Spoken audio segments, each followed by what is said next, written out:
Bismillahirrahmanirrahim. Innal hamdalillah nahmaduhu wa nasta'inuhu wa nastaghfiruh. Bismillahirrahmanirrahim. Innal hamdalillah nahmaduhu wa nasta'inuhu wa nastaghfiruh. Wa na'udzu billahi min syururi anfusina wa min sayyiati a'malina. May yahdihillahu fala mudilla lahu wa may yudlil fala hadiya lahu. Asyhadu an la ilaha illallah wahdahu la syarika lah wa asyhadu anna Muhammadan abduhu wa rasuluh. Usikum wa iyaya awlan bittaqullah faqad fazal muttaqun. Kama qala Allah Ta'ala fil Qur'anil Karim ba'da a'udzu billahi minasyaitonir rajim. Ya ayyuhallazina amanu taqullaha haqqa tuqatih wa la tamutunna illa wa antum muslimun. وقال الله أيضا سبحان الذي أسرى بعبده ليلا من المسجد الحرام إلى المسجد الأقصى الذي باركنا حوله لنريه من آياتنا إنه هو السميع البصير. فإن خير الكلام كلام الله وأحسن هدي هدي محمد صلى الله عليه وآله وصحبه وسلم. وشر الأمور محدثاتها وكل محدثة بدعة وكل بدعة ضلالة وكل ضلالة في النار. Assalamualaikum warahmatullahi wabarakatuh. Alhamdulillah, syukur kita pada Allah atas segala nikmatnya, yang mana Allah masih memberi nikmat kesihatan, keamanan yang dapat kita teruskan aktiviti kehidupan harian kita, dapat kita teruskan majlis ilmu yang kita rancang dari masa ke semasa. Dan kita juga insya-Allah pada akhir majlis nanti kita doakan untuk tuan rumah, keluarga yang akan menunaikan ibadat umrah pada awal Mei akan datang. Jemaah yang kami hormati, pertama sekali izinkan saya sampaikan salam dari jemaah kita di Oslo, The Muslim Islam Net punya jemaah semua. Kirim salam kepada semua jemaah kita di sini, kerana orang Islam itu adalah saudara pada orang Islam yang lain. Sebab itu kita sering mendoakan antara satu dengan lain. Dan adab salam dalam Islam tidak semesti kita kenal baru kita bagi salam. Satu daripada tanda hari kiamat, kata Nabi Muhammad SAW dalam satu hadis yang panjang. Saya ringkaskan matan hadis itu saja, bahawa di antara tanda hari kiamat ialah akan datang satu ketika umat Islam hanya bagi salam pada orang yang dia kenal saja. Artinya kalau kita berjalan ke masjid, ke surau, jumpa member, saya salam. Kalau tak kenal, tak bagi salam. Itu juga satu perbuatan yang tidak sepatut berlaku kepada orang yang mencari ilmu Quran dan Sunnah. Artinya, orang berilmu tidak sepatut bersikap demikian. Kerana orang Islam semua adalah saudara, kita sepatutnya memberi salam bila kita tahu dia itu Muslim. Lain kalau kita ragu-ragu tentang keadaan seorang itu Muslim atau tidak. Tapi kalau kita yakin dia Muslim, orang yang maulah pahalanya lebih besar daripada orang yang menjawab. Yang memberi itu lebih diutamakan daripada yang menjawab. Begitulah keadaan ada adab salam yang kita perlu hayati. Kerana salam secara tidak langsung mengajar kita umat Islam selalu ada prasangka baik sesama sendiri, selalu doakan keselamatan, kesejahteraan, keamanan, keberkatan, kerahmatan kepada saudara Islam kita yang lain. Biasanya kalau kita sudah biasa begitu, mudah-mudahan segala prasangka yang kurang baik dia akan hilang. Bila kita ingat yang positif, yang negatif akan hilang. Tapi bila kita layan negatif, dia selalu akan menambah lagi keburukannya pada diri kita. Akhirnya timbullah permusuhan sesama kita oleh kerana kita mempunyai prasangka yang tidak baik. iyyakum wazzan, sebab itu Islam ajar kita jauhkanlah prasangka kerana fa inna zon aqzabul hadis. Bila ada prasangka, kita banyak buat andaian, ya. Kita maulalah buat keputusan, mungkin ini mungkin itu, wahal orang itu tak ada apa pun, tapi kita sudah apa-apalah, kita sudah banyak benda, ya. Jadi mudah-mudahan Allah selamatkan kita dari segala gangguan ini. Hari ini kita diamanahkan untuk bincang tajuk sesuai dengan keadaan yang mana bulan ini biasanya orang akan bincang tentang Isra dan Mi'raj. Saya yakin Isra Mi'raj ni sudah lama, ya, kita dengar dan kita baca, kita belajar. Tapi sekadar mengingatkan kembali itu bagus, kerana Allah ingatkan kita, wa zakir fa inna zikra tanfa'al mu'minin. Agama Islam selalu mengajar supaya kita sesama umat manusia yang mempunyai sifat lupa, ya, kita ada sifat lupa. Jadi perlu kita mengingat antara satu dengan lain. Macam puasa juga, dia ibadat tahunan. Bila dekat-dekat perlu diingat balik supaya kita lebih bersedia untuk menghadapi Ramadan yang akan datang. Bila kita sebut Isra dan Mi'raj, kita tidak boleh elak dari ayat pertama dari surah Isra itu sendiri, yang mana Allah sendiri berfirman, ba'dal a'udzu billahi minasyaitonir rajim, subhanallazi asra bi 'abdihi lailan minal masjidil haram ilal masjidil aqsa allazi barakna haulahu linuriyahu min ayatina innahu was-sami'ul basir. Ayat ini secara tidak langsung, kalau kita lihat kalimah-kalimah dalam Quran, kalau dia mula dengan subhanallah, masya Allah dan sebagainya, mengandungi kekuasaan, kehebatan, ya, Allah Rabbul Alamin, ya, keajaiban. Subhanallah kadang-kadang dianggap macam satu benda yang ajaib, tapi tidak mustahil. Mustahil bagi manusia, tidak mustahil bagi Allah. Secara literally kita tengok makna ayat ini dulu. Subhanallazi asra, ya, Allah ingatkan kita, tapi dia mula dengan maha suci Allah yang telah memperjalankan abdihi bi abdihi, hambanya, pada bila? Lailan, pada satu malam. Jadi perjalanan ini berlaku pada malam hari, ya. Dari mana? Masjid ke masjid, Masjidil Haram ilal Masjidil Aqsa allazi barakna haulahu. Dalam perjalanan itu Nabi telah dapat melihat macam-macam yang Allah telah berkati, ya, suasana malam itu dan suasana perjalanan itu dan tempat yang akan dilalui oleh Nabi. Innahu was-sami'ul basir. Allah Rabbul Alamin ingatkan kita, tujuan pertama dia nak perlihatkan kepada Nabi supaya Nabi dapat menambah lagi keyakinan dia kepada kekuasaan Allah, ya. Dan Nabi dapat menjelaskan pada orang lain supaya orang lain tidak lagi tuhmah dan fitnah Nabi. Ayat, ya. Lalu innahu was-sami'ul basir.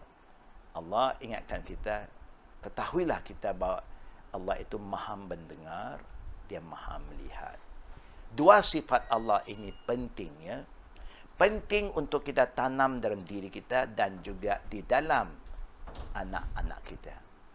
Kalau kita yakin Allah itu Sami'un Basir, maha mendengar, kita takut nak mengata, memfitnah, nak cakap bohong, nak jadi saksi palsu, kerana apa yang kita cakap Allah dengar. Umumnya yang dikatakan mengata, mengupat ialah di belakang orang itu. Kerana kita tengok orang itu tak dengar, kita cakap lebih sikit. Kalau orang itu depan kita, kita tak cakap, kan? Takut nanti orang itu lawan kita, orang akan tuduh kita macam-macam. Jadi sebab itu kalau kita yakin Allah maha dengar, we are careful lah with our speech. Ya. Nak cakap kita fikir, ini patut tak saya cakap? Apa kebaikannya?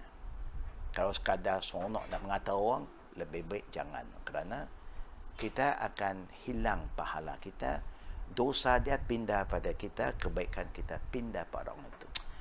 Kita dah tak banyak kebaikan, adalah sikit-sikit. Sikit-sikit pun kita masih cakap. Biasanya kita cakap pasal orang, kita punya perkataan tu dia banyak spices dia, ya, banyak resepi dia tambah ya. Jadi lebih baik kita tak cakap supaya kita dapat pahala kita kita simpan. Ya, kalau dosa pun dosa kita, bukan kerana dosa orang. Ya, kita kena hati-hati. Ya, kerana orang yang suka cakap pasal yang tak elok, dia yang rugi. Ya, dia akhirnya yang rugi. Jadi Allah juga maha melihat, basir. Kalaulah anak-anak kita semua tahu Allah maha melihat, kemana dia nak pergi pun kita tak bimbang. Ya, kita tahu dia selamat. Ya. Kita tahu anak kita tahu Allah melihat, Allah tahu. Jadi dia tak akan tinggal semayang. Dia tak hanya semayang depan kita, belakang kita pun dia semayang. Mungkin kita pergi shopping mall, nanti jumpa pula kita pergi surau-surau, anak kita pun sana sedang semayang. Tenang hati kita. Ya. Selalu susah nak jumpa anak-anak semayang bila di luar. Ya. Ialah kerana ujian luar itu lain sedikit. Nah, apa yang boleh kita belajar dari peristiwa Isra dan Mi'raj secara ringkasnya? Pertama, kita umat Islam yang beriman kepada kitab Allah, beriman pada Allah, mesti ada keyakinan. Tidak boleh ada keraguan tentang peristiwa ini. Pertama, tak boleh ada keraguan. Ini adalah ujian Allah. Ya. Yang mana kita tahu Abu Lahab khususnya, musuh-musuh Islam, dia memang tiap-tiap hari menunggu berita bau. Kerana Nabi bawa wahyu. Jadi mereka selalu kalau jumpa Muhammad, dia kata, ya Muhammad, ada berita terkini ke hari ini. Mereka nak tunggu saja Muhammad yang dia tak kenal sebagai Nabi buat suatu kesilapan untuk dia menyerang dia habis-habisan. Jadi Allah dalam ayat ini berfirman, Asra bi abdihi. Allah memperjalankan hambanya. Bila Allah sebut hambanya, bererti jasad dan roh sekali. Kerana ada juga orang-orang Islam di akhir ini mengatakan mustahil. Isra Mi'raj ini tak boleh dengan badan.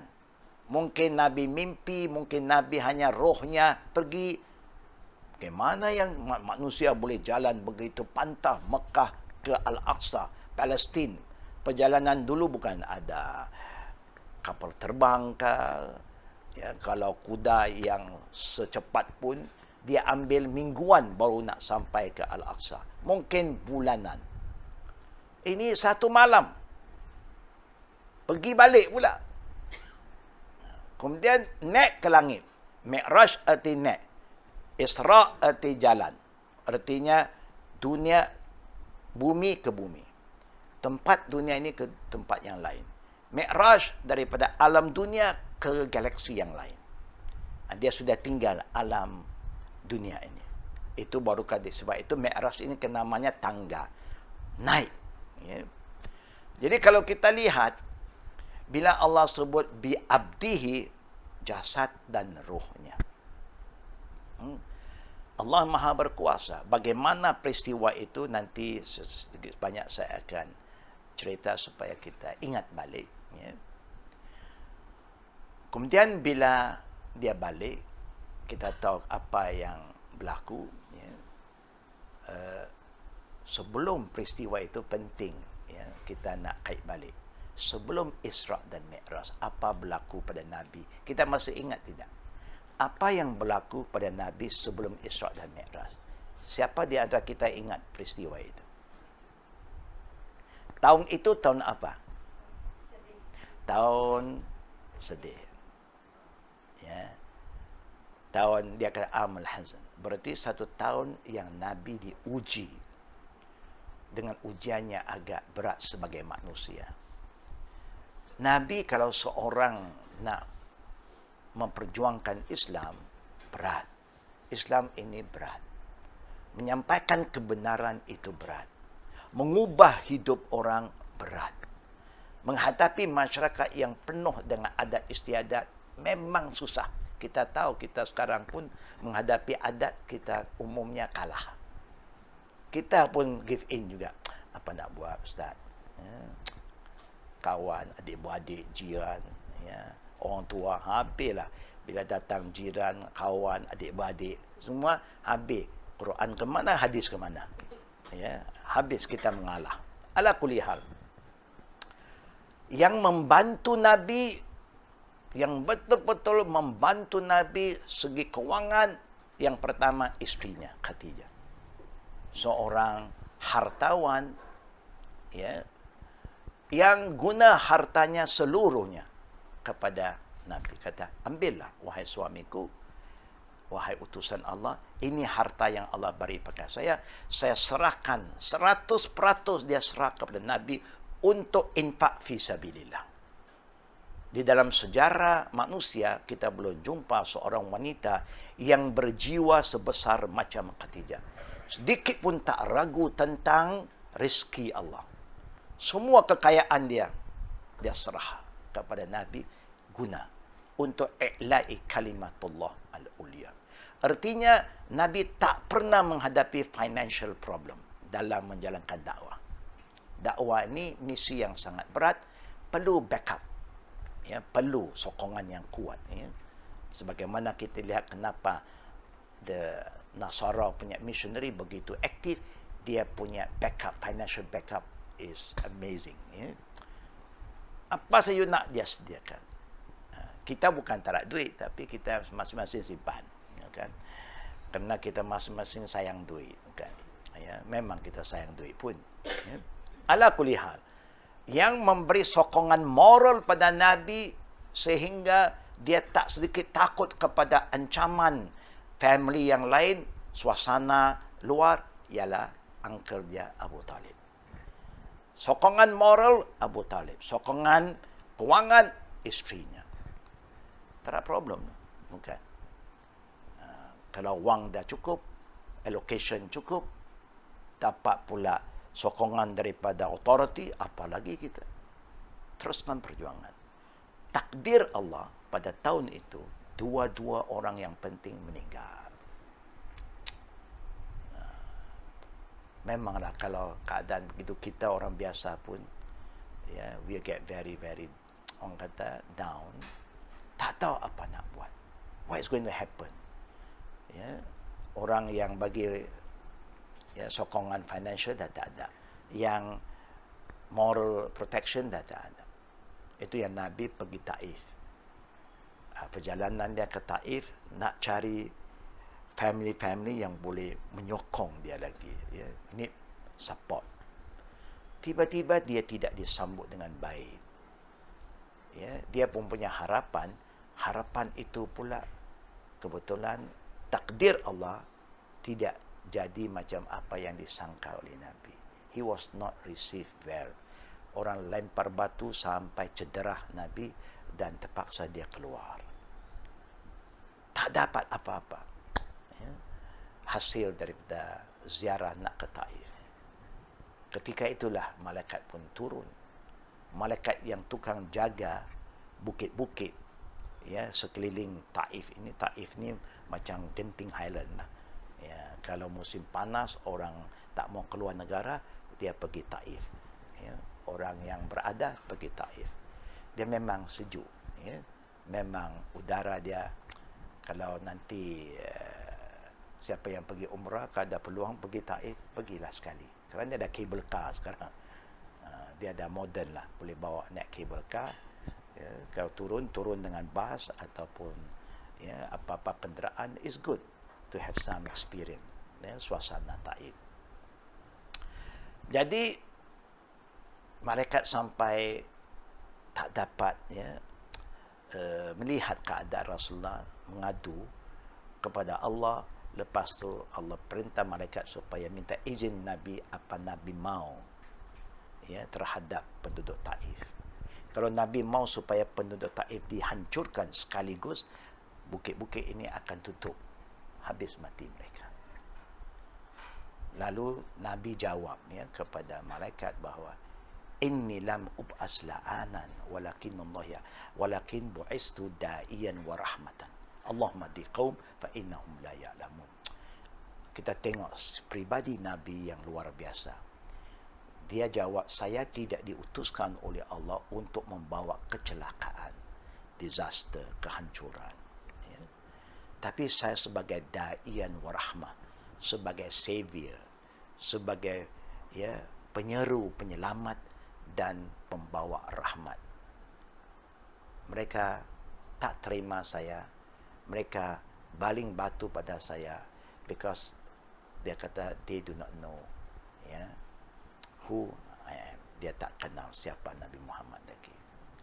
Jadi dia terus berdoa, Allahumma di qaum fa innahum la ya'lamun. Ya Allah, bagi hidayat pada kaum ini kerana mereka tak tahu. Tengok, Nabi is not judgmental. Ya. We are not supposed to be judgmental. Sebab itu kalau ada orang awam yang tak kenal kita, tak faham kita, cakap macam-macam, sabarlah. Banyak doa. Ya. Lain kalau dia memang tahu, tapi kerana kedegilannya, oleh kerana keangkuhannya, dia sana fitnah, itu lain. Tapi kalau orang yang tak tahu, tuduh kita macam-macam, ya. Macam ramai juga orang yang tak kenal kita, tapi dengan nama kita dia fobia. Lepas tu dia kata ini wasabi ke, wahabi ke, apa nak buat kan. Ya. Kita orang awam dia memang tak tahu. Kita pun kena banyak doa, banyak sabar kan. Supaya dia faham. Kalau dia bertemu, dia dengar dari kita mungkin lain penilaian dia. Ya. Tapi kerana dia tak ada peluang untuk bertemu.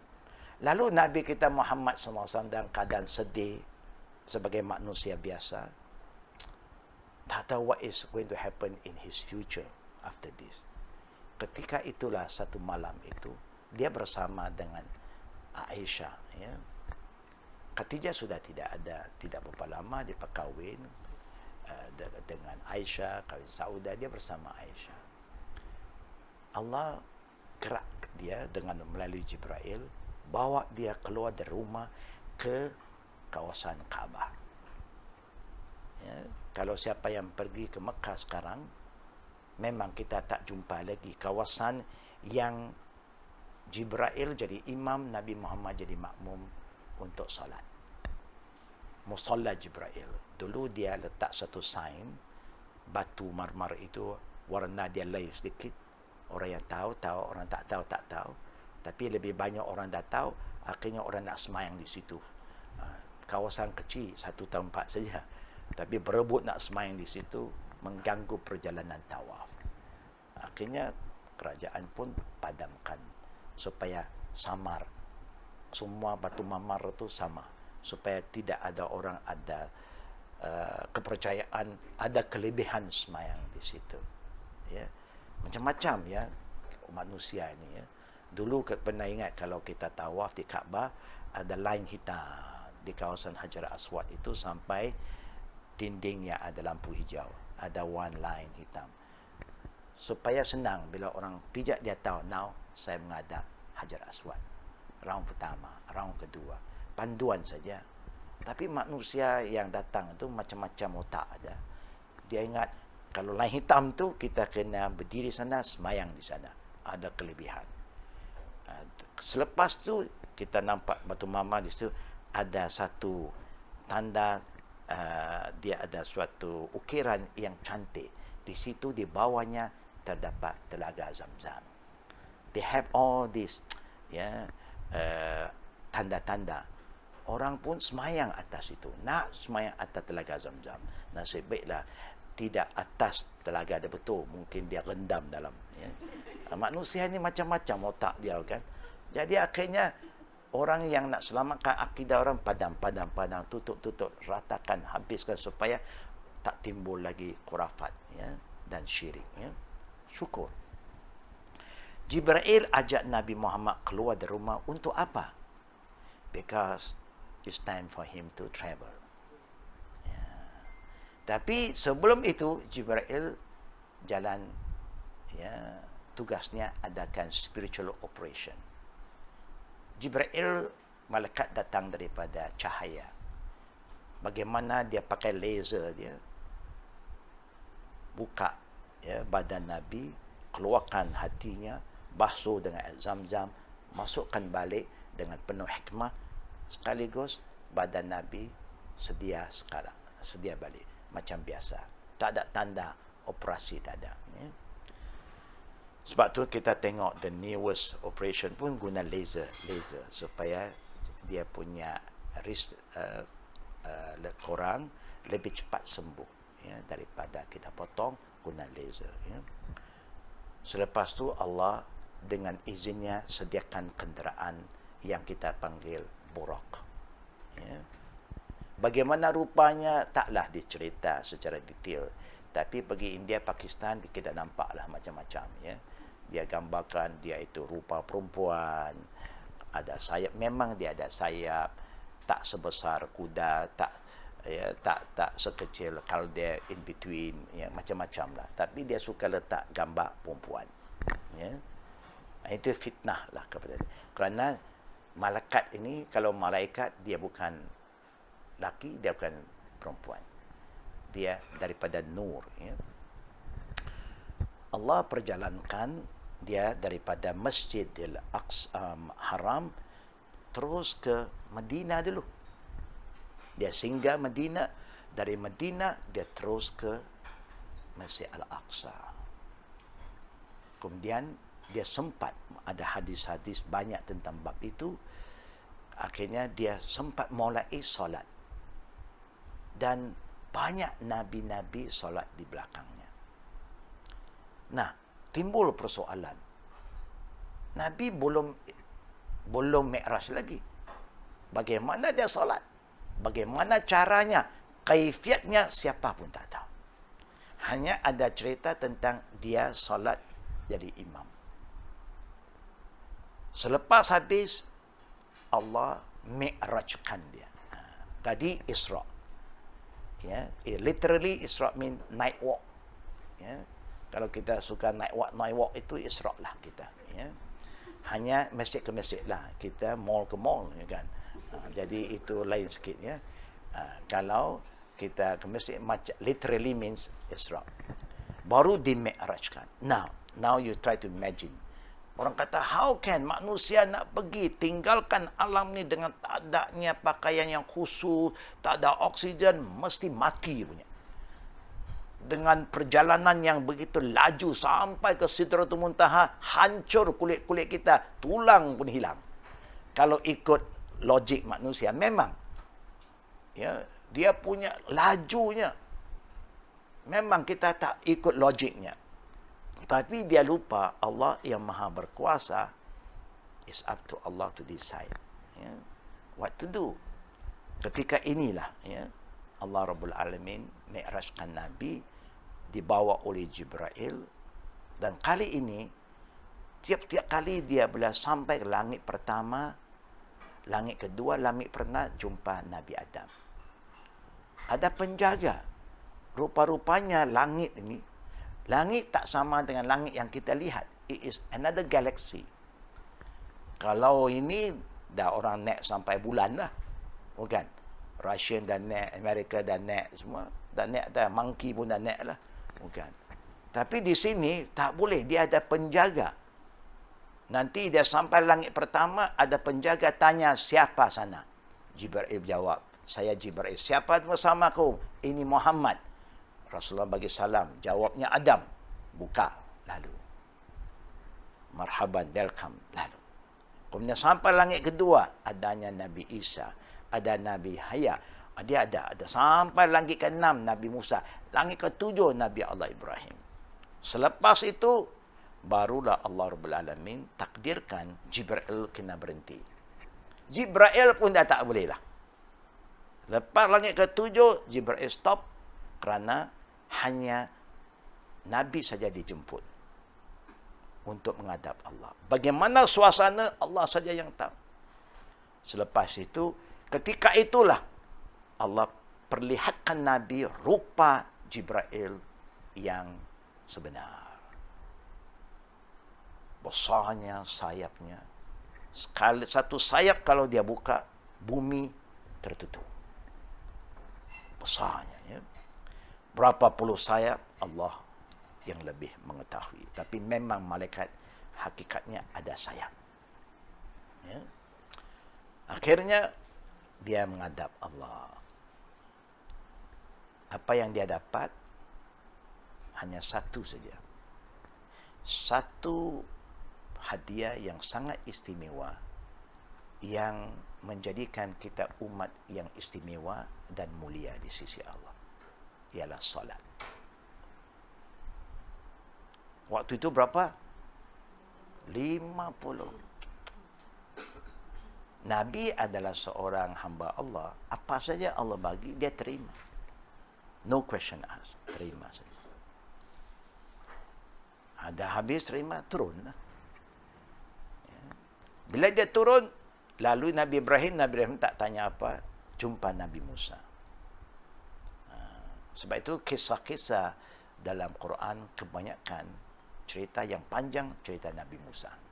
Pasal Nabi Musa banyak dia punya peristiwa. Ya. Musa tanya, ya Muhammad, apa you dapat? Dia kata solat. Berapa waktu? 50. Jangan turun. Umat engkau ni tak mampu buat. Ya, umat saya pun 2 kali saja semayang satu hari. Ya, itu pun banyak yang gagal.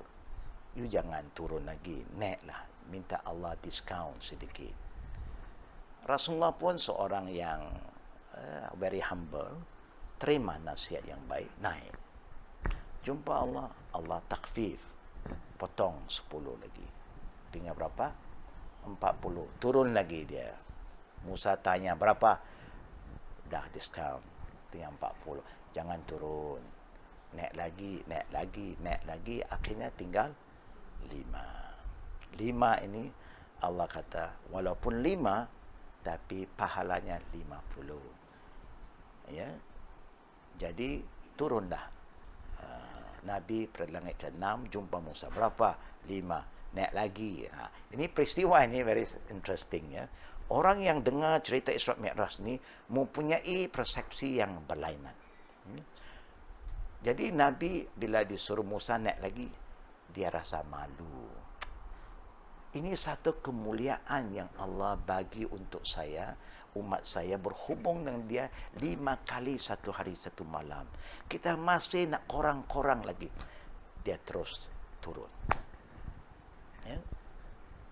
Dia turun malam yang sama. Dia dah sampai Mekah bersama Aisyah. Aisyah pun pernah ditanya, betulkah suami engkau Rasulullah tu tinggalkan kau semalam? Dia kata tidak, bersama saya. Ialah because cepat, perjalanan cepat. Ya. Tapi bila Rasulullah ceritakan, Aisyah terus beriman. Kemudian Aisyah tanya Nabi, hal ra'aitullah inda sidratul muntaha? Kau lihat tidak Allah waktu di sidratul muntaha? Rasulullah jawab tidak. Ra'aitu nura, cahaya. Bagaimana cahaya? Dia lihat cahaya bulan tak sama, cahaya matahari tak sama, cahaya bintang tak sama. Ya, dia kata, laisa kamitsli syai' wa huwas samiul. Tak ada sesuatu yang serupa dengan Allah. Apa yang dimiliki oleh Allah, kekuasaannya, ketinggiannya, kebesarannya, semua tidak boleh disamakan dengan makhluknya. Haram kita samakan. Tak ada sesuatu yang serupa dengan zat dan sifat Allah Rabbul Alamin. Selesai. Esok pagi, Maulana Abu Lahab, dia ni kaki lah, dia kaki. Muhammad, ini latest news. Rasul pun cerita lah. Semalam saya diperjalankan. Dia kata, this is a good news for me. Inilah saya confirm you memang gila. Confirm Muhammad penipu, pembohong. Bagaimana you berani kata semalam you tinggalkan Mekah, pergi Medina, pergi Al-Aqsa, Palestin, naik langit, turun the same night. You crazy. Dia kata ini memang modal yang cukup.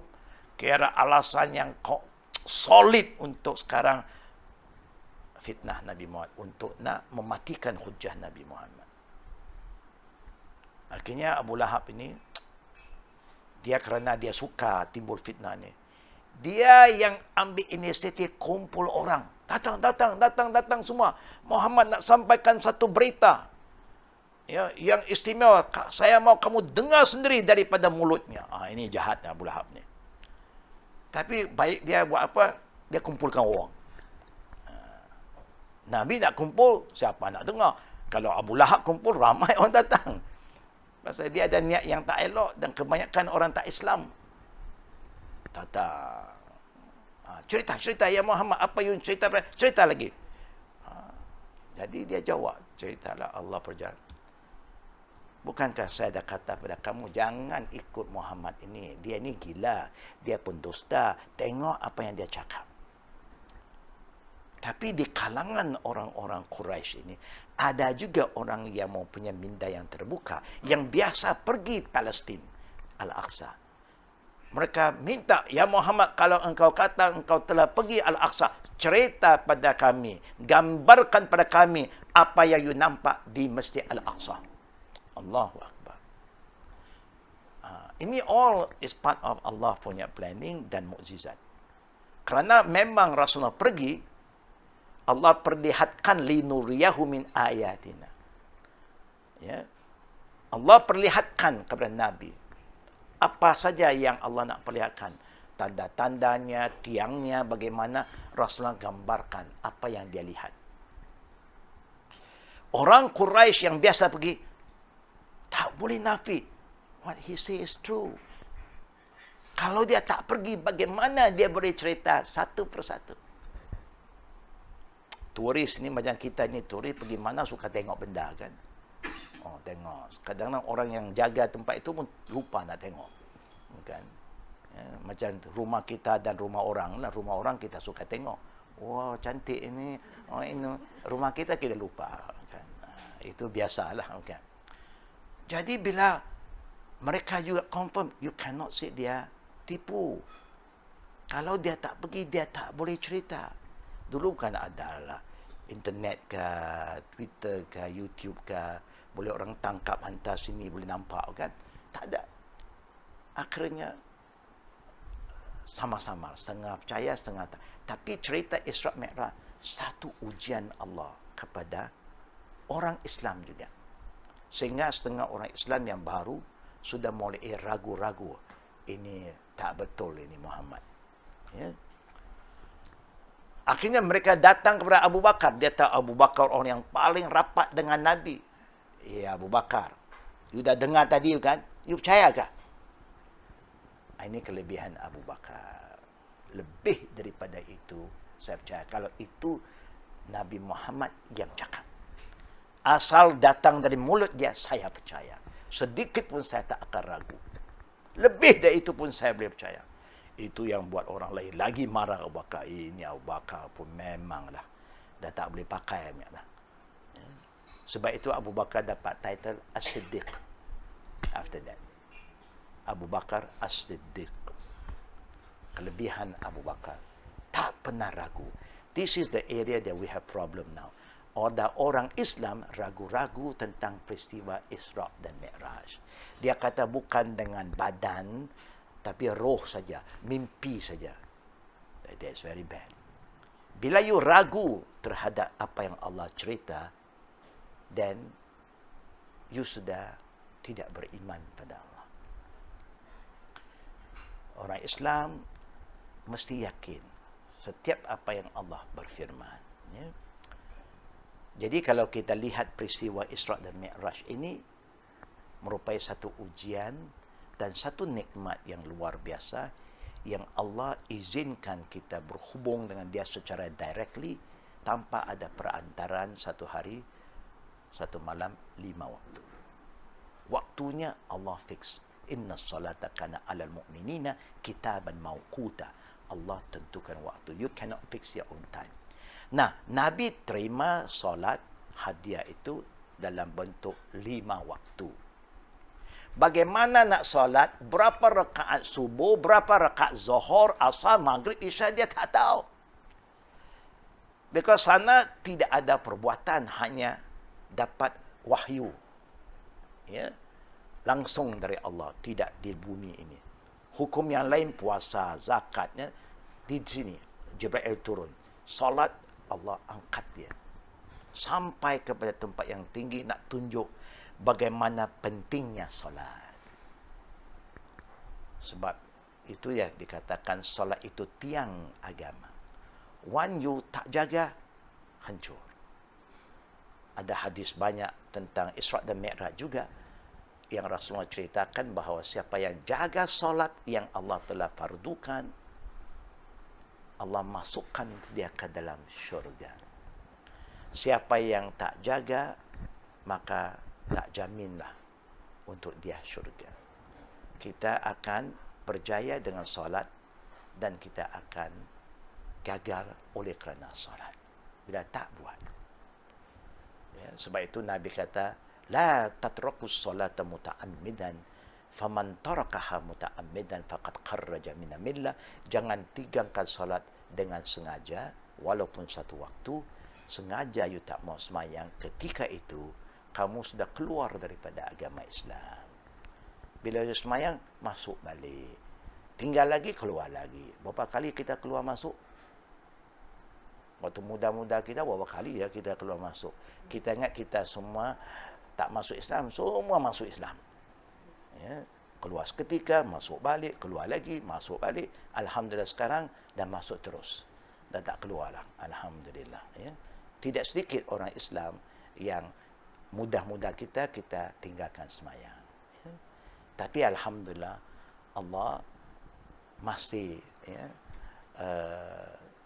tetapkan pendirian kita, jaga kita kembali kepada Allah Rabbul Alamin. Ya.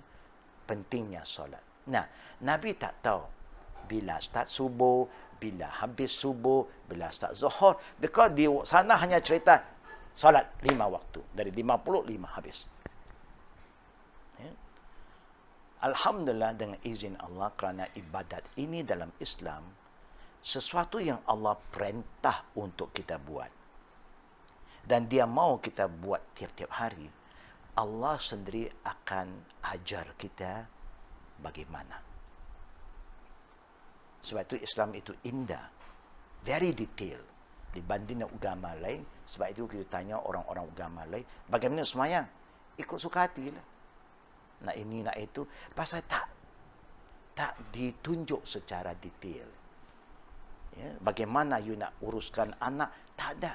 Bagaimana you nak mandi hadap besar? Tak ada. Tapi Islam dia cerita secara terperinci. Everything. Esoknya Jibril turun. Dia ajak Nabi pergi ke kawasan Kaabah. Ketika itu saya contoh supaya kita faham. Katalah sekarang kerusi ini, meja yang 4 segi ini depan saya. Ini Hajar Aswad. Sini Rukun Yamani. 4 segi kan. Nabi solat di sini saja. Tempat belakang ni makam Ibrahim. Depan itu dekat dengan Hijr Ismail. Di situlah Jibril datang berdiri, Nabi semayang tepi dia. Jibril jadi imam. Dia akan solat, dia baca 2 rakaat, dia pun bagi salat. Rasulullah pun ikut. Lepas tu Jibril pun hilang. Nanti kata Zuhur 1.20. Contoh saja. Datang lagi Jibril. Ajak Nabi pergi tempat yang sama. Nah, Jibril jadi imam 4 rakaat. Lepas itu Jibril hilang. Begitulah asar, maghrib dan isya. Jadi Nabi secara tidak langsung sudah tahu. Subuh lebih kurang time begini. Zuhur, zawal begini. Asar, suasana dia begini. Maghrib dan isya. Tapi Nabi tak tahu pula bila habis subuh. Esok Jibril turun lagi. Dia turun pada akhir waktu subuh. Hari pertama awal waktu, hari kedua akhir waktu. Begitulah Zuhur, Asar, Maghrib, Isya. Isya habis berapa? Jangan lupa ya, Isya tak habis sampai subuh ya. Isya habis nisful lail, pertengahan malam. Pertengahan malam ikut perkiraan Islam, bukan 12 midnight. Ya. Dia kira midnight ikut perkiraan Islam, maghrib dengan subuh, you check. Sekarang maghrib pukul berapa, subuh pukul berapa, in between itu tengah malam. Itu cara kita ukur ya. Tengah malam menurut agama, bukan tengah malam menurut kiraan kita. Nah, selepas Nabi diajar oleh Jibril, Nabi dah mulai salat, barulah dia ajar sahabatnya, umatnya salat. Selepas itu, Nabi perintah umatnya, sallu kama ra'aitumuni usalli. Bila kamu nak salat, kamu mesti salat sebagaimana kamu lihat aku salat. Kebetulan kita tak hidup di zaman Nabi, kita tak lihat. Kita tak nampak. Tapi dengan takdir Allah, segala perbuatan fi'lun Nabi dalam solat, tertibnya, tuma'ninanya, rafa' yadaihi berapa kali, letak tangan mana, qiraat-qiraatnya telah tercatat dalam kitab-kitab sunnah Nabi. Secara terperinci sehingga timbulnya bab, kalau kita buka buku-buku hadis Sahih Bukhari, Sahih Muslim, ada satu topik sifat solat Nabi. Cerita secara terperinci gerakannya. Bacaan Rasulullah mudahkan umatnya, baca apa yang mudah bagi kamu. Kalau dia suruh kita baca macam dia baca, habis kita semua. Memanglah lagi ramai yang tak semayang. Ya. Kerana kita ni jarang hafal surah panjang-panjang. Kita punya surah lazim punya. Ya. Yang memang tak wujud dalam Quran, tapi kita namakan surah itu surah lazim. Ya. Artinya lazim kita baca. Ya. Yang biasa kita baca dari Wadduha sampai Qul a'udzu birabbin nas, kan? Nah, itu yang kadang-kadang anak-anak yang dah hafal banyak surah, kalau dia semayang Ramadan Qiyamul Lail di belakang bapaknya orang tua, kan orang tua ni kadang-kadang dia hafalan Quran tu lemah sikit, kan? Jadi bila bapak jadi imam, anak jadi makmum, tiap-tiap malam bapak tu kuliah kulullah, anak pun naik boring. Dia kata, apalah bapak aku ini, tiap-tiap malam saya semayang di belakang kuliah wal asri inna a'tayna wal asri inna a'tayna. Yang paling pendek, yang anak dah hafal, dah amma yatasaalun abasa wa tawalla, nak dengarlah bacaan-bacaan bapa, kerana sibuk dengan dunia, kan, jadi kita kurang hafalan. Anak yang rajin hafal, alhamdulillah. Tapi ini sebab itu hikmahnya Nabi kata, dalam masalah bacaan, baca apa yang mudah. Tapi masalah gerakan, sallu kama ra'aitumuni usalli. Sebab itu zaman Nabi, bila ada satu sahabat solat, bila dia datang lewat, Nabi dah habis, jemaah dah habis, dia solat, Nabi tengok, Nabi suruh dia buat balik.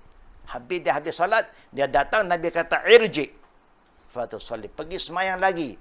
Fa illam tusalli, kau belum semayang. Dia pun pergi balik, solat lagi. Balik jumpa Nabi, Nabi kata, irji', pergi balik solat. Apa ya salahnya? Perbuatannya. Tidak ada tumaknina, contohnya. Tumaknina satu pada rukun solat. Tak ada tumaknina, batal solat itu. Tertib satu daripada rukun solat dan sebagainya. Ya. Ini secara ringkas. Ya.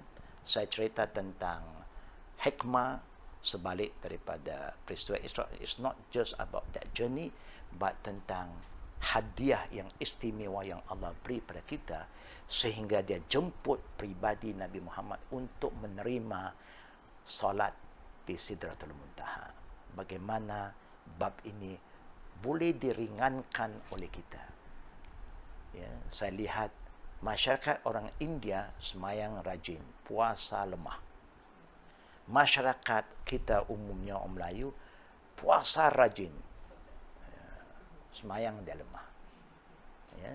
Setengah semayang puasa, alhamdulillah tak tinggal. Bulan puasa pun tak semayang.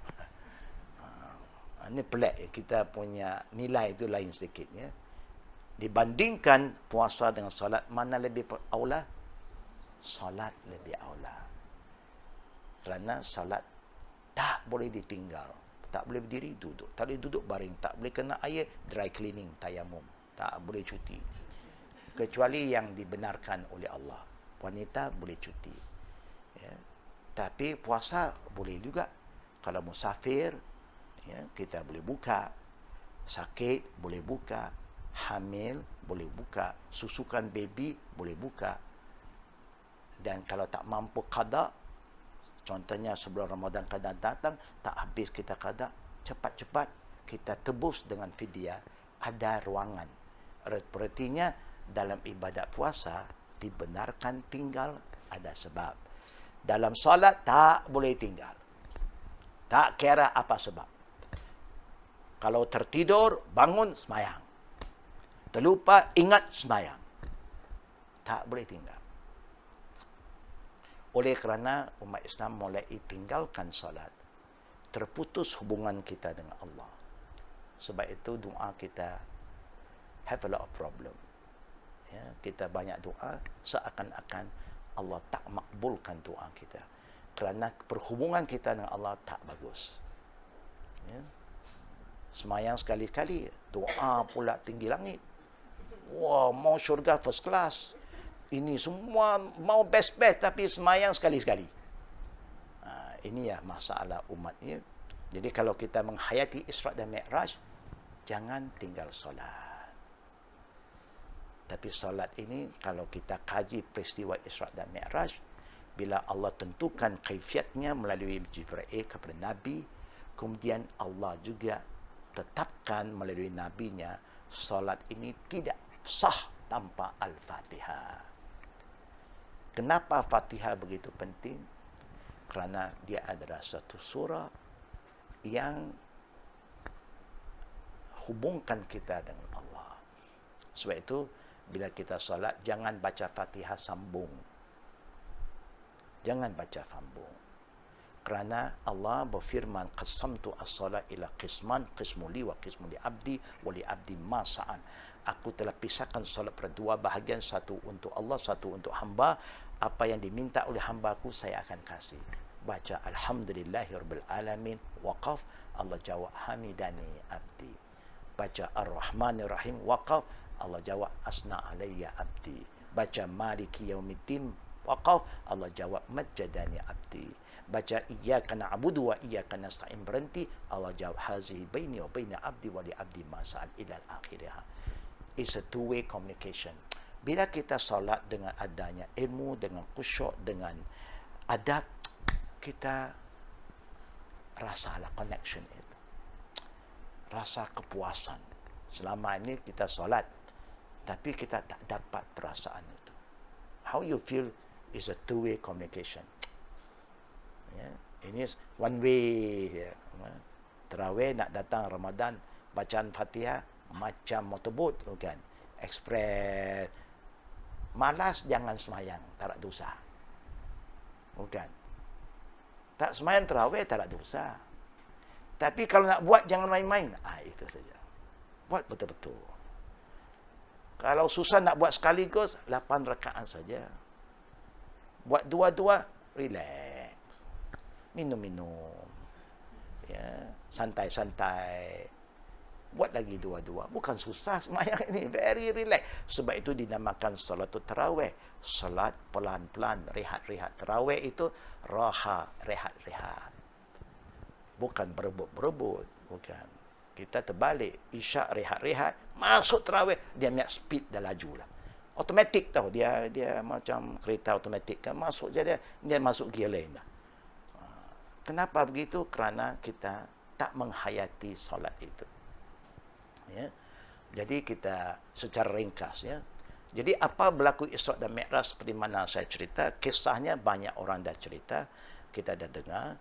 Mungkin ada banyak soalan nanti boleh tanya dan kita boleh cerita apa yang berlaku dalam perjalanan. Satu yang saya nak tambah, yang Allah kata linuriyahu, untuk memperlihatkan kepada Nabi. Kita tahu Nabi Allah izinkan dia lihat syurga, Allah izinkan dia lihat neraka. Belum ada penghuni, tapi Allah gambarkan penghuni syurga, penghuni neraka. Kenapa orang ini masuk neraka? Digambarkan, diperlihatkan pada Nabi. Because untuk Allah, everything have happened. Untuk kita, we are waiting for the happening. Ya. Sudah. Yang sedang Allah dah tahu. Masa depan semua Allah dah tahu. Siapa nak masuk syurga, siapa masuk neraka, Allah tahu tak? Allah dah tahu. Kita yang tak tahu. Tapi janganlah kita was-was. Allah suruh kita yakin kalau you buat baik, insya-Allah you have a good ending. You mesti ada keyakinan itu.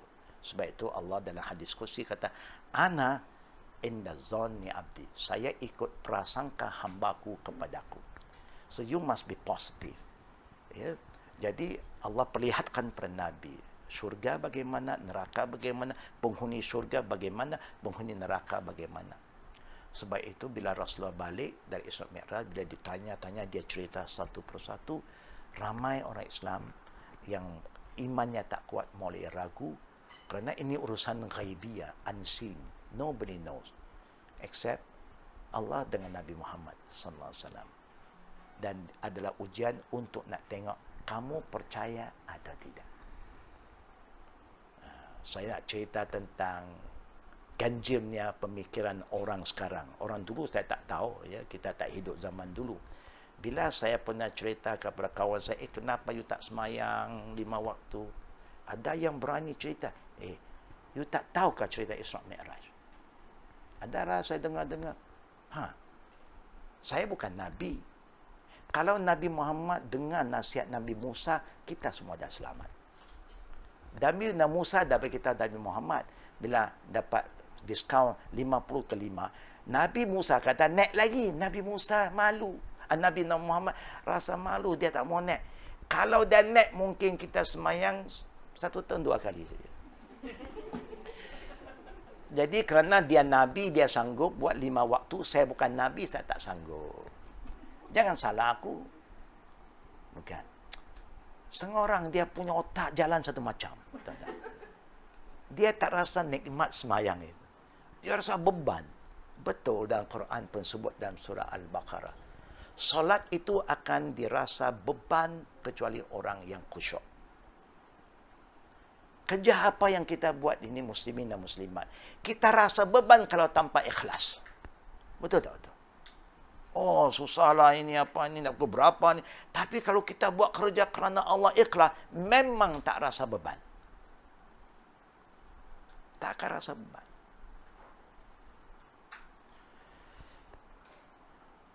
Lagi satu orang kata, kalau orang rasa nikmat melahirkan baby, suka tak nak dapat baby? Satu. Masya Allah. Bukan? Nikmat orangnya tak. Oh, tak jadi. Ini fikir sakit perut dia tak mau dah. Ini nak muntah-muntah, ini problem. Ini nikmat tak sama. Tapi bukan semua orang boleh rasa nikmat itu. Ya. Ikut kemampuan masing-masing. Ya. Tapi minimum semayang 5 waktu. Pernah orang tanya, Ustaz, you jangan salah saya. Saya tak mampu buat. Saya bukan Nabi. Ya. Itu saya buat seminggu sekali pun dah okey lah. Dah banyak lah. Setengah orang setahun 2 kali saja. Idul Fitri, Idul Adha. Okay. Katalah saya masuk neraka pun tak lama pun. Mungkin seminggu ke sebulan. Lepas saya keluar masuk syurga juga. Yakin tak confident. Bagus juga. Confident tu bukan salah. Dia yakin dia boleh masuk syurga. Ya. Tapi hanya you tak boleh mempermainkan hukum-hukum ini. Sebab itu solat tak boleh diambil ringan. Even you are travelling, contohnya siapa nak pergi umrah, Masya Allah ya. While you are travelling, don't pray tamam. It's not a sunnah.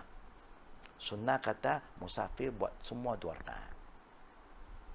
Kecuali you ikut orang tempatan, you buat 4. Kerana imam tempatan buat 4. Tapi kata takdir, you nak turun sembahyang Zuhur, tertidur. Bangun-bangun, dah habislah. You sembahyang 2 rakaat balik. Because you are still musafir. Hanya you sembahyang 4 bila you sembahyang dengan imam. Tapi kalau takdir you solat dalam bilik, kerana keuzuran, you go back to your state as a traveller. Kerana Nabi, waktu dia pergi umrah dan haji, dia tak pernah sembahyang 4 rakaat sampai dia balik ke Madinah. Tapi dia sebagai imam di mana dia pergi. Jadi dia akan pesan para orang tempatan, kamu orang tempatan buat 4, kami musafir buat 2 saja. Nak jamak pun boleh, kecuali Mekah. Kalau jamak rugi besar, kerana pahala solat di Masjid Haram 100,000 kali. Sebab itu kita tak galak jamak, tapi kita minta jangan lupa sembahyang kasar. Kalau you are praying among yourself as a traveller, ataupun you sembahyang seorang kerana dah terlewat, maka go back to 2 rakaat. Ya. Ini adabnya. Ini penting. Ramai orang tak sedar. Oh, kita dah 3 hari. Nabi sepanjang perjalanan dari Madinah ke Mekah tak sembahyang tamam sampai balik ke Madinah. Nabi lahir di Mekah, hijrah ke Madinah. Kita lahir di Melaka, pergi ke Mekah. Bukan, jauh kita. Bagaimana kita nak kata lah, tapi kalau kita yang tak faham, kita akan buat macam biasa 4-4. Tapi orang yang mengihyai sunnah, sayang Nabi, hidupkan sunnah Nabi, banyak ganjarannya. Don't go for quantity. Quality itu penting. Ikut ittiba' Nabi penting. Kerana Allah suruh kita ikut dia. Fattabi'uni yuhibbukumullah. Siapa ikut Nabi, Allah sayang. Ya. Tapi ada kata, ustaz-ustaz macam-macam ustaz ada. Ya. Yang penting, apa yang Nabi buat. It's time for us to make changes. Kalau Nabi dah tunjuk, kenapa kita masih tak mau ikut? Adakah cara kita lebih baik dari Nabi? Zaman sahabat, waktu zaman Nabi dan sahabat, ada sahabat tak biasa nak buat. Nabi marah. Nabi suruh kasar. Hazihi sadaqah min sadaqatillah faqbalu sadaqata. Ini sedekah Allah bagi orang musafir dalam perjalanan. Terima, jangan tanya banyak. Jangan kufur nikmat. Allah bagi nikmat, guna nikmat itu. Ini penting. Sebab itu Islam itu mudah. Salat itu mudah as when you are travelling. Jangan lupalah saya nak ingatkan. Ya. Jadi tentang musallah itu, Jibril macam saya cerita memang kita tak jumpa lagi lah. Because batu itu dah disamakan. Ya. So it's just a history. Ya. Tapi ingat, kenapa Jibril berdiri sini saja? Contohnya, sini Hajar Aswad. Kenapa Jibril dan Nabi waktu di Mekah dia semayang, dia berdiri di sini saja. Dia tak pernah berdiri di sini, dia tak pernah berdiri di sini, dia tak pernah berdiri di sana. Kerana berdiri di sini, sini semayang tak sah. Faham ya?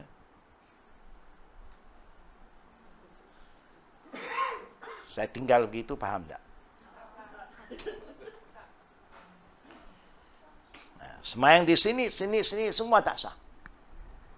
Dalam solat wajib menghadap kiblat tidak? You semayang sini tak menghadap kiblat.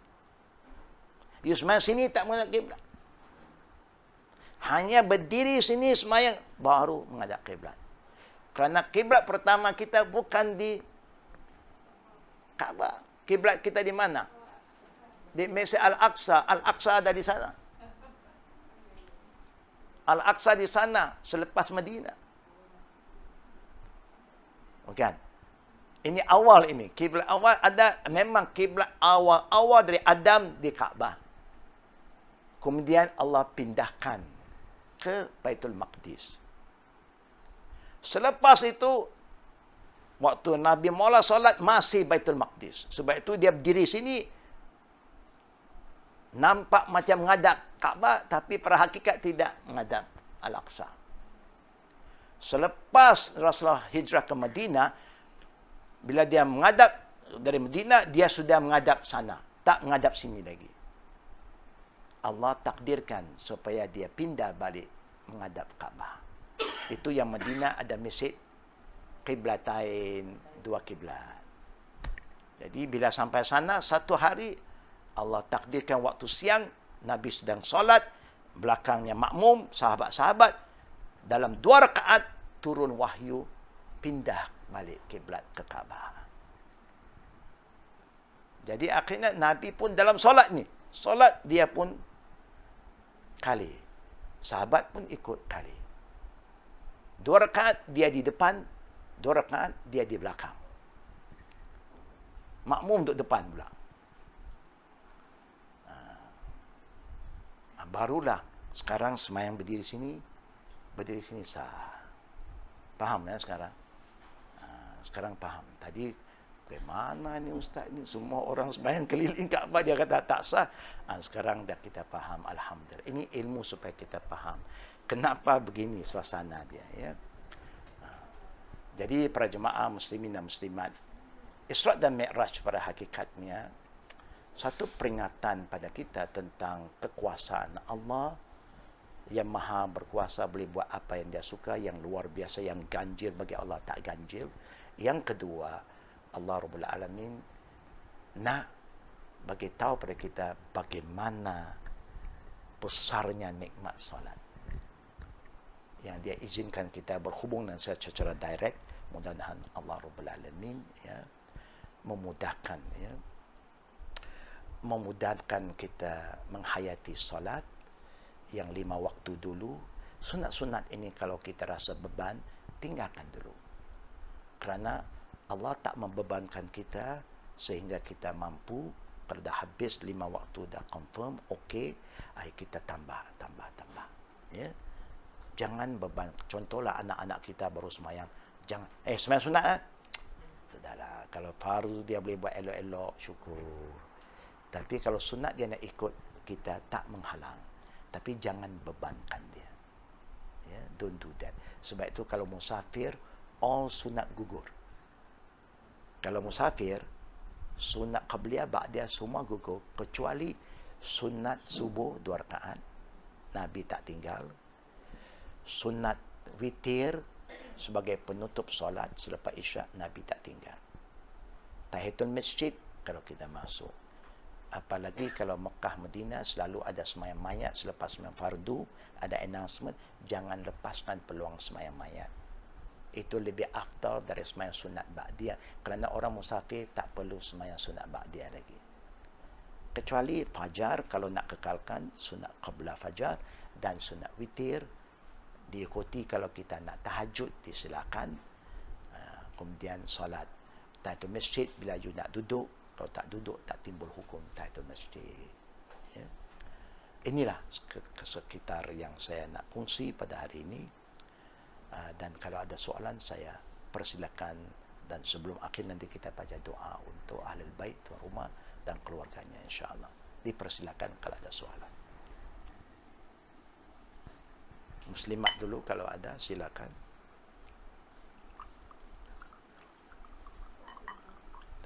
Ya, silakan.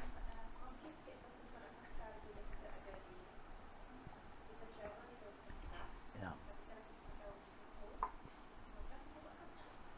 Kalau kita semayang sendiri, kalau kita semayang bersama imam, kita kena buat tamam. Di masjid. Yes. Buat dua. Yes. Ikut Nabi buat dua. Ikut pendapat-pendapat, ada yang kata apalah kita nak shortcut lagi, nak ringkas ni, bukan kita buat apa pun. Kita hanya duduk sana kan. Tapi Nabi pun begitu. Sampai Nabi kata, ini sedekah Allah bagi kamu sebagai musafir. Maka terima dan bersyukur. Itu contohnya. Ya. Bagi muslimat dia mudah. Tengok muslimat bila you nak pakai ihram, muslimat semua kena pakai socks atau khuf. Ya, sebelum you naik kapal terbang semua elok-elok dah ada wuduk pakai. Kalau you kena semayang dalam kapal terbang, artinya you tak payah lagi buka you sapu saja. Itu pun Nabi kata, when you are travelling, socks yang kita pakai, yang tutup, ya, atau khuf dari kulit, orang musafir, waktu you pakai mula-mula you sudah ada wudu, you pakai, jangan buka selama 3 hari 3 malam, you boleh sapu atas. Tak payah buka. Bila you buka, you kena basuh balik, dah kering, simpan balik, tahan 3 hari 3 malam. Orang musafir. Orang lokal 24 jam saja. Itu pun sahabat nak buka-buka, Nabi kata, you tadi pakai sudah ada wuduk, sudah. Tinggalkan, jangan buka. Bila Allah mudahkan, jangan sulitkan diri sendiri. Nak tunjuk bagaimana mudahnya kalau ikut Nabi. Ikut pendapat memang macam-macam. Saya yakin kalau kita sudah ada ilmu, ikut Nabi lah yang Allah suruh. Ya. Faham ya? Sekali lagi.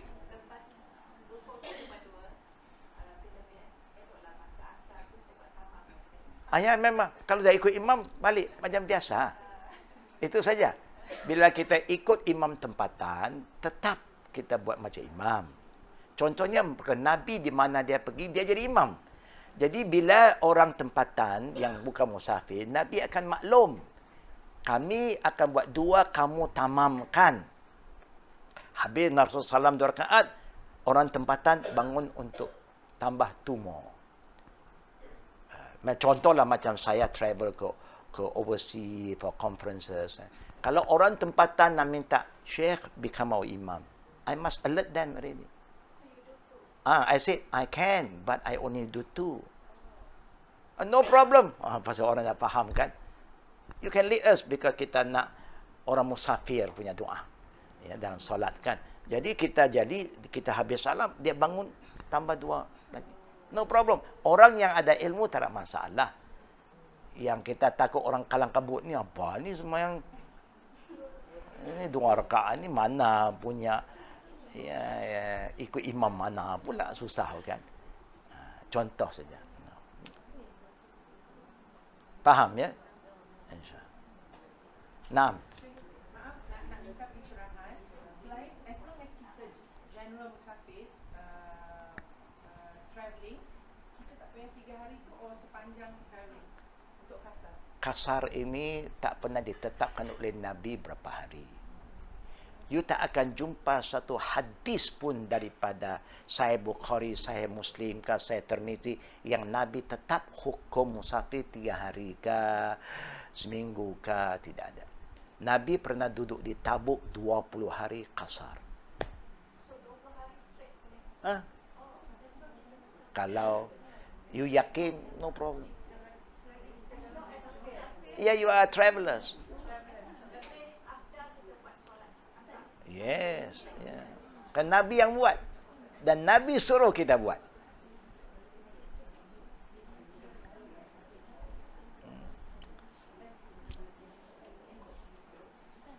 Benda ini dia hanya mudah atau bagaimana?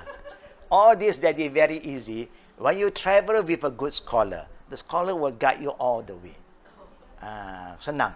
That's why bila kita dulu banyak travel, jemaah kita ikut, they learn very fast. Siapa yang sahabat pun belajar begitu cepat kerana dia travel dengan Nabi. Jadi apa Nabi tengok, kalau dia nak buat lebih, Nabi akan tegur, betulkan. Jadi senang. Ya. Jadi actually Islam memang very practical. Kalau travelers, kasar ini bagi travelers hukumnya wajib. Jamak ada pilihan. Contohnya, hari ini saya nak jamak Zuhur Asar. Maghrib Isya saya tak mau. Pun tak apa. Nanti Zuhur Asar saya tak mau jamak, kasar-kasar saja. Maghrib Isya saya nak jamak, pun tak apa. Banyak dia punya flexibility. Jamak is a choice. Kasar is an order.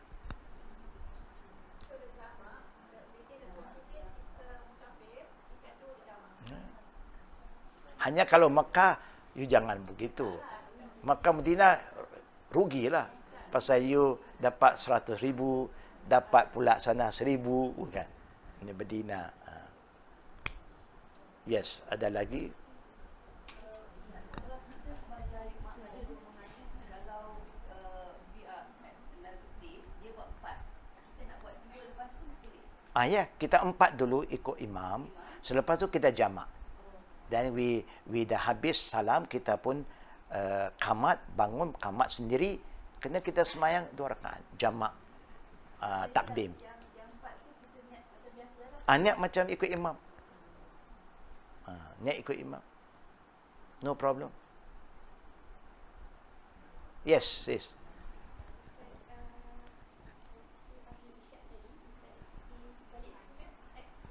Ya, calculate is from maghrib to subuh.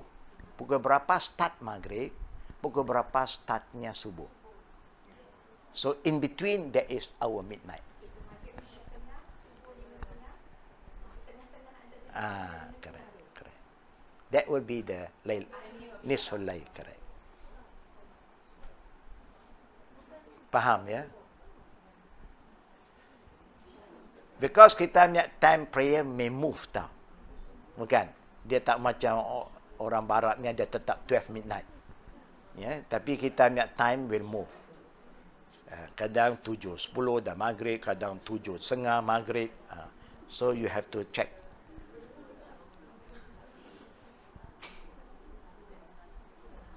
Pihak muslimin ada soalan? No, alhamdulillah. Silakan.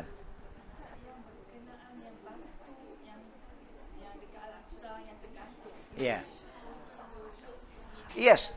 Ini qadra Allah, tempat dengan takdir Allah, Rasulullah dia memang sedang berdiri di satu kawasan dan memang di bawahnya ada batu. Bila Allah takdirkan untuk dia Mi'raj, batu pun nak ikut, tapi dihentikan.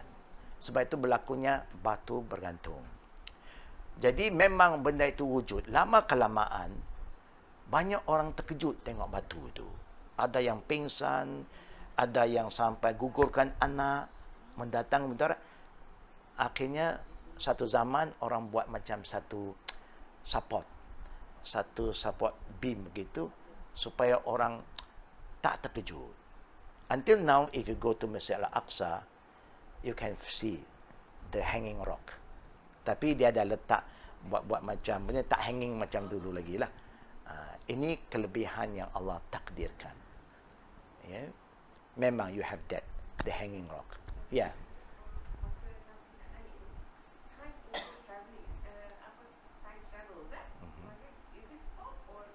No, time travel. Time travel.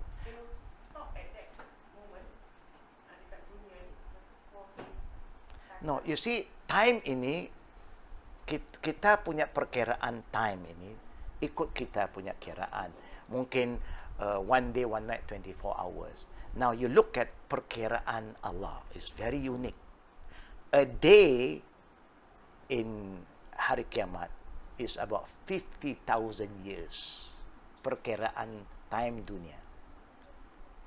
As-sa'a fil jannah mi'a wa salasina sinin fil ard. Satu jam katalah dalam syurga 130 tahun umur dunia. So time to Allah is very short. Untuk kita rasa lama. Yeah. So sebab itu Allah bagi kita wal asri innal insan lafi khusr. Demi masa manusia semua rugi. Because we underestimate time, we misuse our time. Time untuk buat kebaikan begitu banyak, waktu sehat, waktu mampu, tak buat. Tapi ada niat. Nak buat, tapi tak buat lagi. Time dah sakit, dah tak boleh buat. Time mati, habis harta semua. Siapa pun tak pernah tanam harta kita dan kita. Habis. Orang lain ambil. Time kita ada. That is the best time. Fastabiqul khairat. I do now. Contohnya, Ramadan nak datang. Have you clear everything sebelum Ramadan? So that you come in clean. And you start clean. Ramai orang tak berapa ambil berat tentang bab-bab begini. Mudah-mudahan ya Allah mudahkan. Any last 2 question? Silakan Muslimat.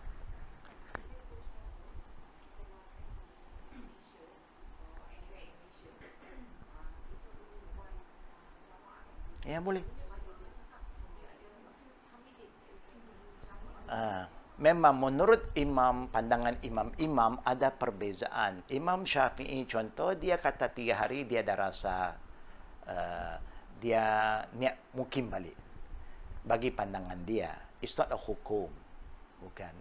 Begitu je bagi pandangan Imam Abu Hanifah, 2 weeks. Kesemua tak ada satu ulama kata ini hadis Nabi, tak ada hadis. It's just their opinion.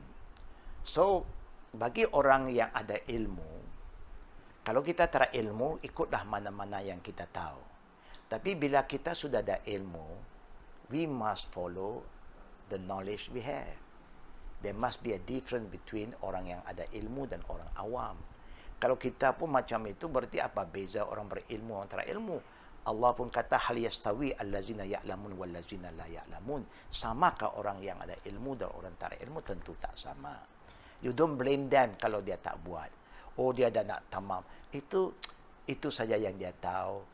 Biarlah dia, jangan bergaduh pula. Tak betul. Tak. Biar dia. Kita faham, kita buat dulu. Mudah-mudahan satu hari dia pun faham, dia pun boleh buat. People are changing today because ilmu semakin mudah diperolehi. Dulu kita tak dapat ilmu itu. Jadi orang yang tak ada ilmu, saya cerita contohnya. Abu Yusuf, murid kanan Abu Hanifah. Waktu guru dia hidup, dia belajar dengan guru dia saja. Itulah dia ikut. Guru dia meninggal dulu.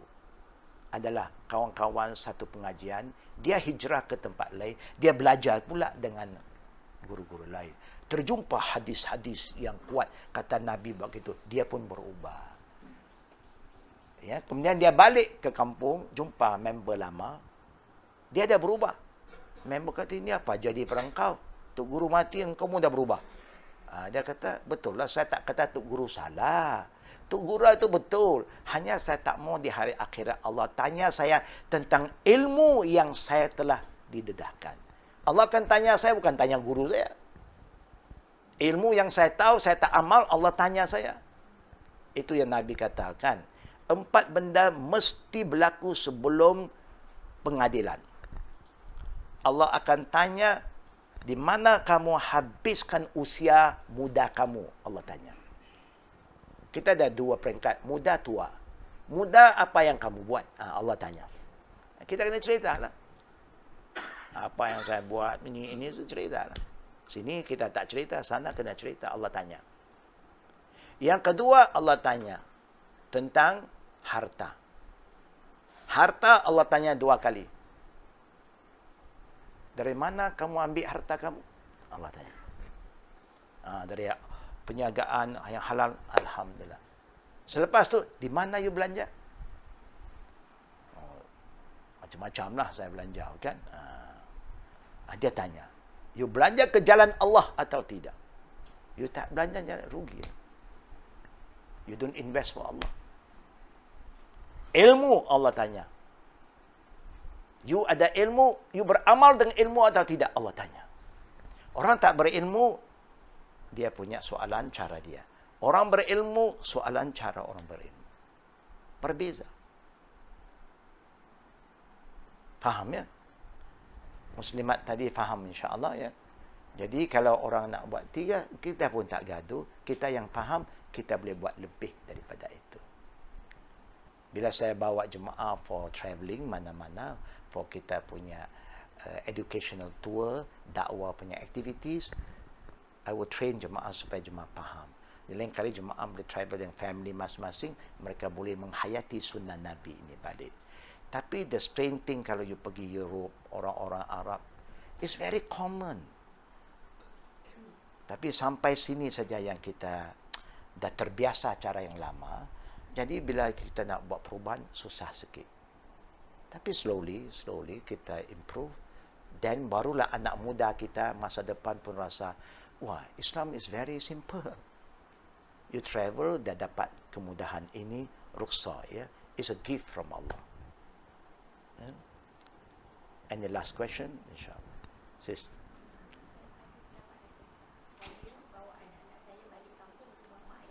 Okey. Anak-anak saya boleh jawab pasal. Memang boleh. Tak boleh. Boleh. Boleh. Memang boleh. Memang. Kita mesti ingat, walaupun kita lahir di sana, walaupun rumah mak kita dulu kita duduk sana, kita dah pindah ke sini. Macam Nabi lahir di Mekah, dia dah hijrah ke Madinah. Bila dia balik Mekah, dia musafir. Kecuali satu saja.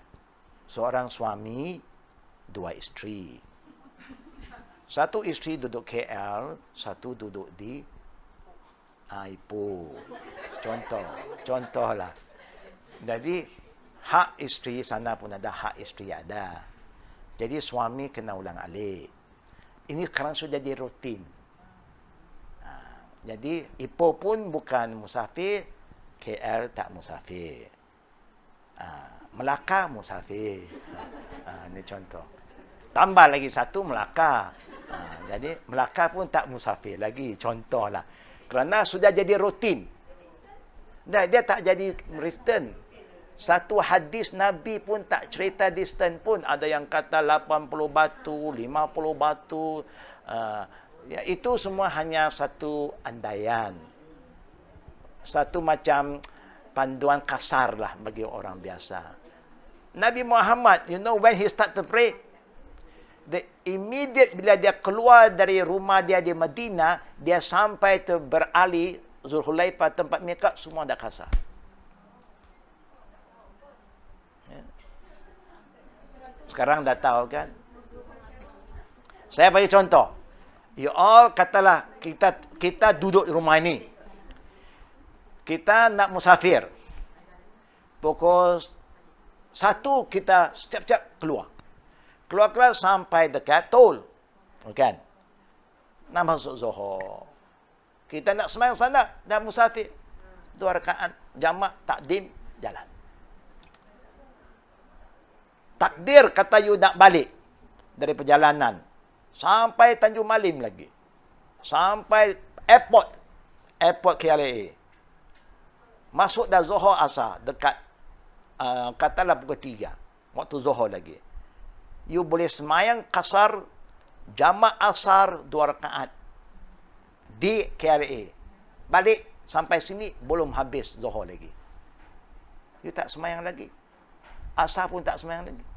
Because that gift is for you waktu you are travelling. Kalau you exercise you punya hak waktu itu hak kamu. Kalau tidak, you balik sini, maka you kena semayang asar 4 rakaat. Because you are back home. Yes.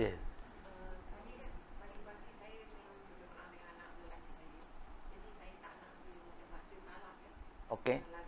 Okay.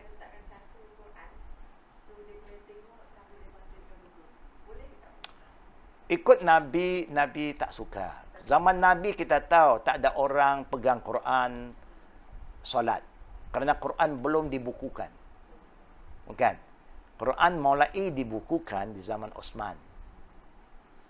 Jadi hanya kata Nabi dah very simple. Baca apa yang mudah bagi kamu.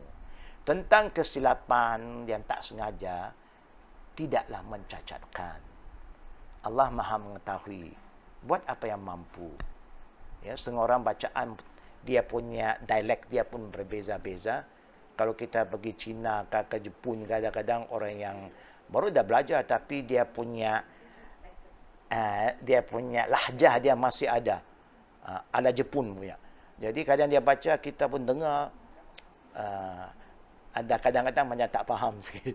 Ya, tapi dia faham. Bagi dia there is the best already. Hanya kita ini surah apa dia baca. Oleh kerana dia punya lidahnya ya sedang dilatih ya. So don't worry. Dia buat apa yang dia mampu, Allah terima.